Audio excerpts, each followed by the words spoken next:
सब लोग defence services में लंबे समय से काम कर रहे हैं और डिफेंस सर्विसेज में आप लोगों ने अपना जीवन दिया, योगदान दिया, देश की रक्षा के लिए दिया, विपरीत परिस्थितियों में दिया।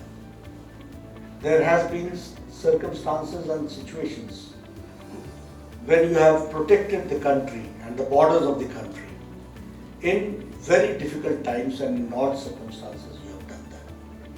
And country always remembers it. देश हमेशा आप लोगों का ऋणी है, इस बात को मैं जरूर कहना चाहता हूं।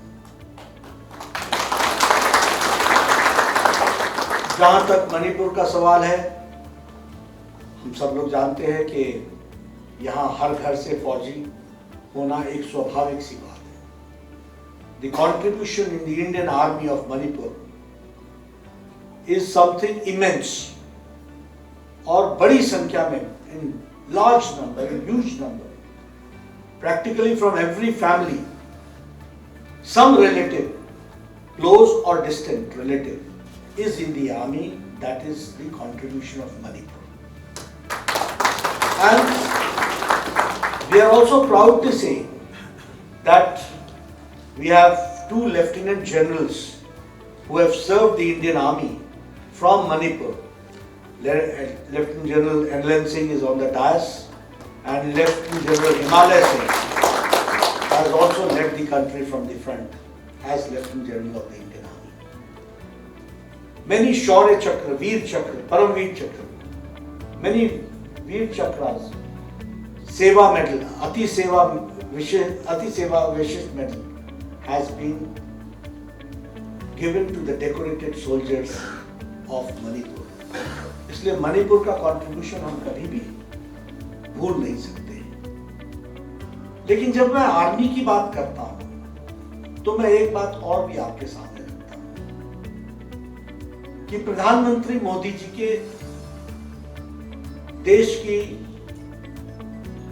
बागडोर संभालने के बाद और प्रधान सेवक के आने के बाद भारत के डिफेंस में बहुत ही बुनियादी परिवर्तन, और जिसको कहते हैं कि डिफेंस को एक ताकत देने का काम नरेंद्र मोदी जी की सरकार ने उनके नेतृत्व में किया है। मैं खुद भी एक फौजी परिवार से आता हूं, मेरे बहुत से रिश्तेदार फौज में हैं। हिमाचल में भी आप लोग जानते होंगे, full of Dogra regiment and Gorkha regiment is full of Himachali officers और हमारे यहाँ के भी परिवार के लोग। इसलिए मैं जानता हूं कि फौज की कैसी स्थिति पहले थी और किस तरीके से आज की स्थिति है। प्रधानमंत्री जी ने कहा कि हम न किसी से आंख झुका के बात करेंगे, न हाथ उठा के बात करेंगे, आंख में आंख डालकर बात करेंगे। और दिस इज द मैसेज। और इस मैसेज के साथ साथ भारत की फौज की ने जो इंटीग्रिटी के साथ जो सिक्योरिटी की, इंटरनल सिक्योरिटी और एक्सटर्नल सिक्योरिटी में अपना योगदान किया है, उसको हम सब लोग कभी भुला नहीं सकते।